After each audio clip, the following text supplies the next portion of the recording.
Sobat Rupiah, gimana kabarnya? Udah lama nih nggak ketemu di podcast Angkringan BI Jateng. Nah kali ini akhirnya kita ketemu lagi dengan saya Gita, pegawai kantor perwakilan Bank Indonesia Provinsi Jawa Tengah. Dan pada hari yang spesial ini saya juga ditemenin nih sama co-host saya, yaitu Mbak Ratih. Say hi dong Mbak. Halo Sobat Rupiah, salam kenal. Oke, terima kasih. Mbak Ratih ini adalah pegawai BI Jateng juga. Beliau ini biasa menangani seputar data dan statistik. Nah, di hari ini ada yang spesial nih karena kita kedatangan narasumber dari kantor pusat, tepatnya dari Departemen Pengelolaan dan Kepatuhan Laporan atau kita sebutnya DPKL. Ya, DPKL. Nah, siapakah narasumber kita? Perkenalkan, yaitu ada Mbak Vini. Selamat datang Mbak Vini. Apa kabar? Terima kasih Mbak Gita, terima kasih Mbak Rati. Sama-sama. Alhamdulillah baik. Alhamdulillah baik. Selamat datang di Kota Lumpia. Oke, jadi gini, kita kan punya Instagram BI Jateng. Kadang kita suka bacain komen-komen teman-teman tuh yang suka nanyain tentang kebijakan Bank Indonesia tuh macam-macam banget. Salah satunya mengenai yang suka ditanyain itu devisa hasil ekspor atau DHE dan devisa pembayaran impor DPI ya. Nah ini kan juga kita sering baca berita tentang DHE, DPI ya Mbak Rati ya. Nah kan sebagai orang awam saya aja tuh yang nggak menangani langsung ini sebenarnya apa sih gitu ya. Bertanya-tanya ya Mbak Gita ya. Jadi kayak pengen tahu, mumpung ada Mbak Vini di sini langsung kita hadirkan di podcast Angkringan untuk menceritakan ke kita sebenarnya boleh nggak sih dijelasin DHE dan DPI itu apa? Ya, makasih Mbak Gita. Jadi memang kami di DPKL itu menangani pengawasan DHE dan DPI.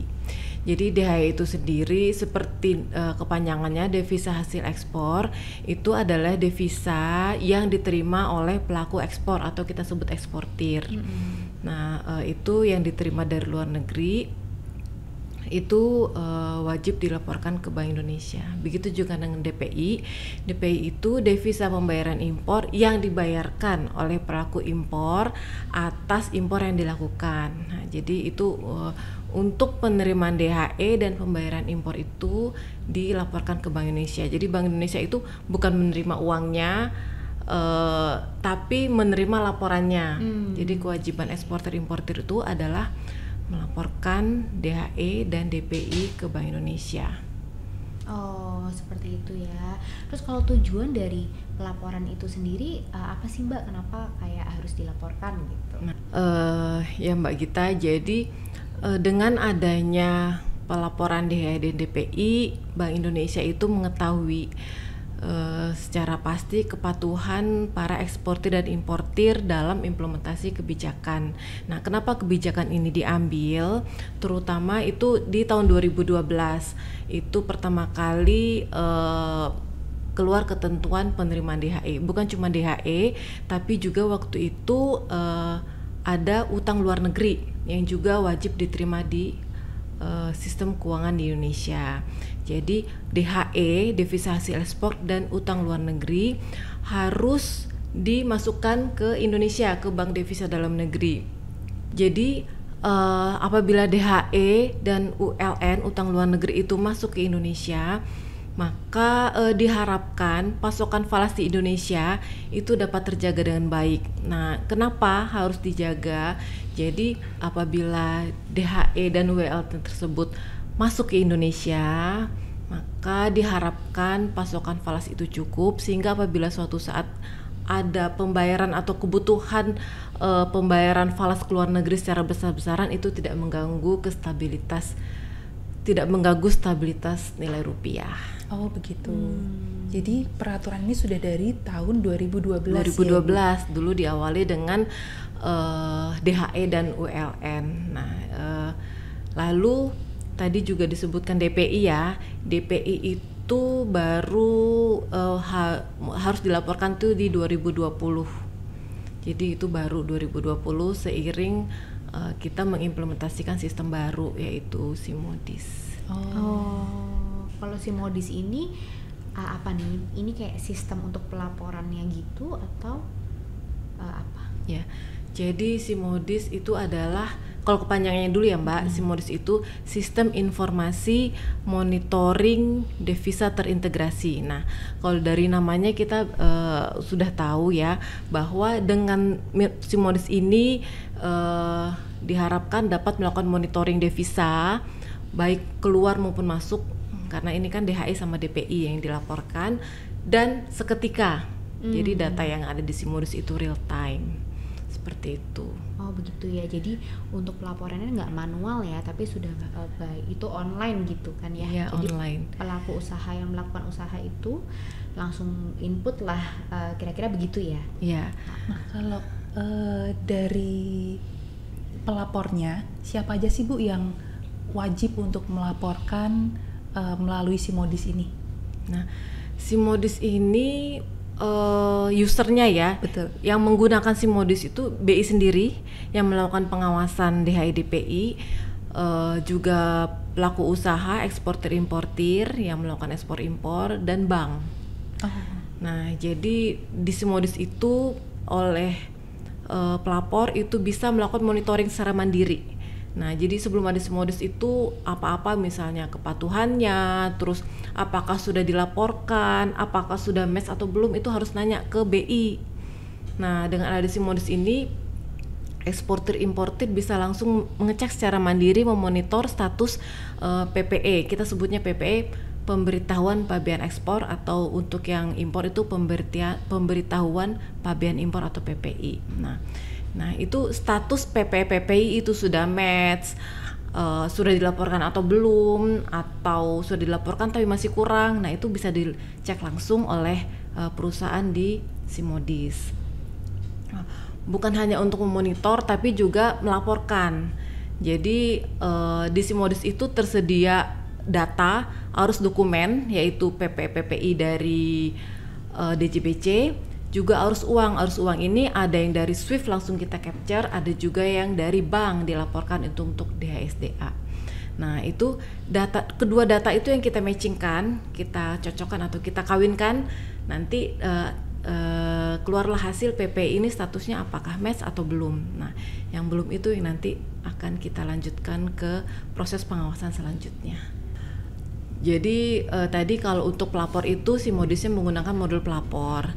Nah kalau bank itu dia modul bank namanya. Modul bank ini digunakan bank untuk mensupport pelaporan oleh pelapor. Bisa dari sisi rekening, juga penyesuaian informasi ekspor impor. Nah itu yang seharusnya itu disampaikan melalui SWIFT. Kalau misalnya ada yang perlu penyesuaian itu disampaikan melalui bank oleh bank. Modul bank SIMODIS. Nah terus kalau misalkan ini kan berarti sudah berjalan sekian lama ya Mbak ya.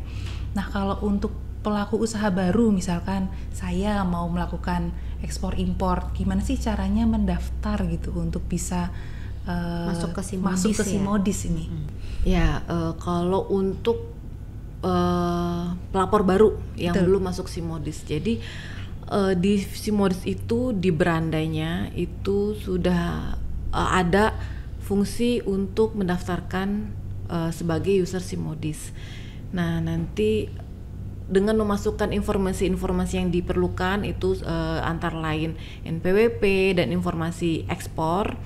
Nah itu nanti akan bisa terdaftar menjadi user SIMODIS. Tapi memang data ekspornya itu harus sudah ada di dalam SIMODIS, yang itu kita terima dari DJBC. Nah nanti selanjutnya akan terkirim user dan password ke email yang didaftarkan. Nanti bisa login menggunakan username tersebut. Jadi sebetulnya daftarnya tuh ya mirip-mirip kalau kita bikin akun-akun pada umumnya ya. Jadi sign in gitu, setelah punya akunnya baru login gitu lah. Bisa daftar sendiri, tapi sebenarnya juga bisa menghubungi BI Bicara. BI Bicara, iya bisa dibantu.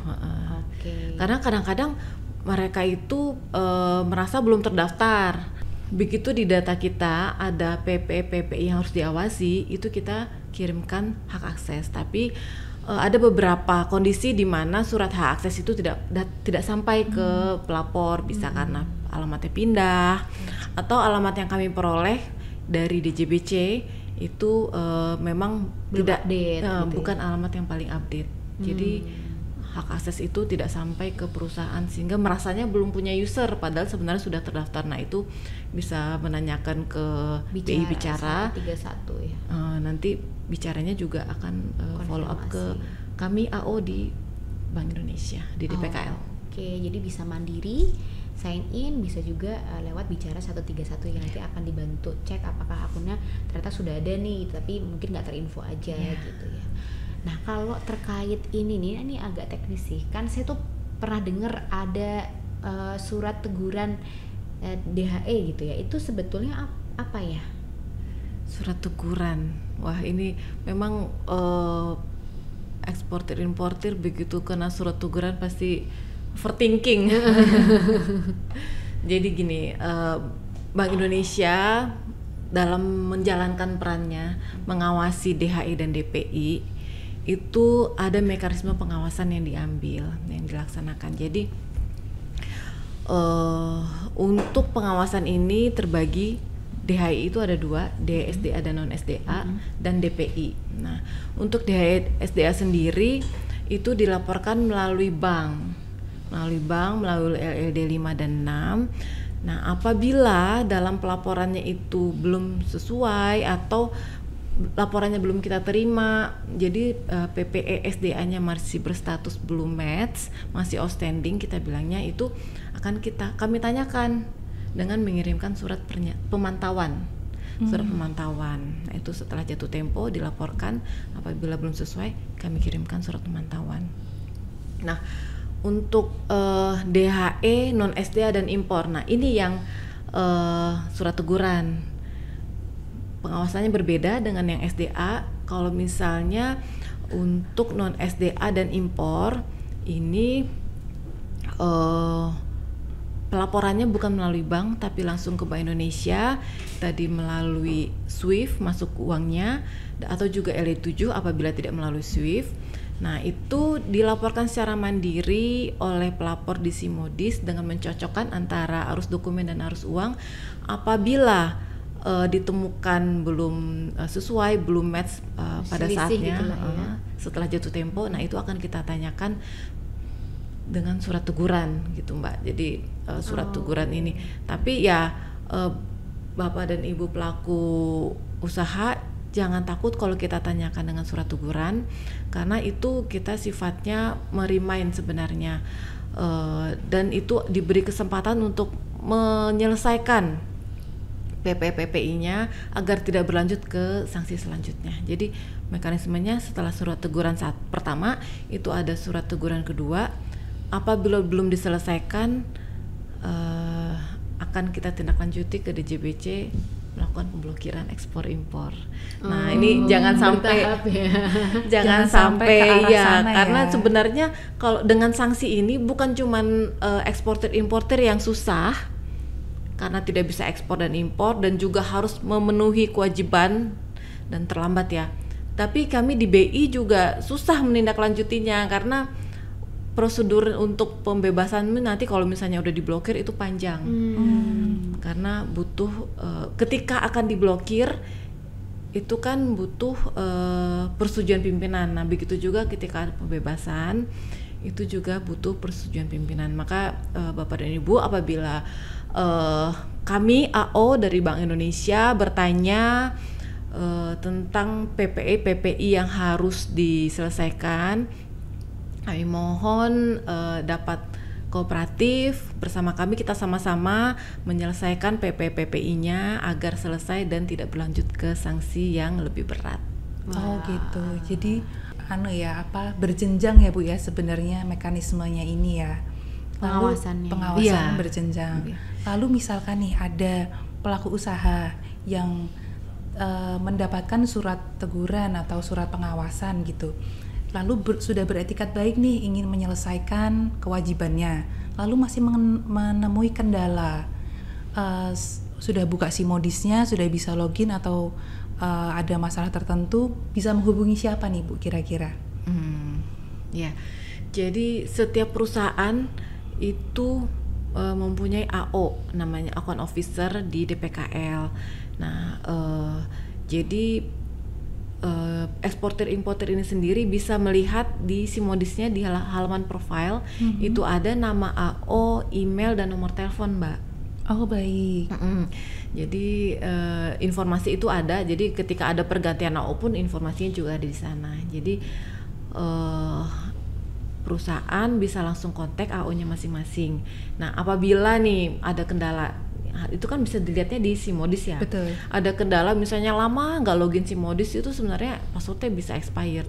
Oh baik. Passwordnya bisa expired, tidak bisa login ke Simodis, itu bisa menghubungi bicara.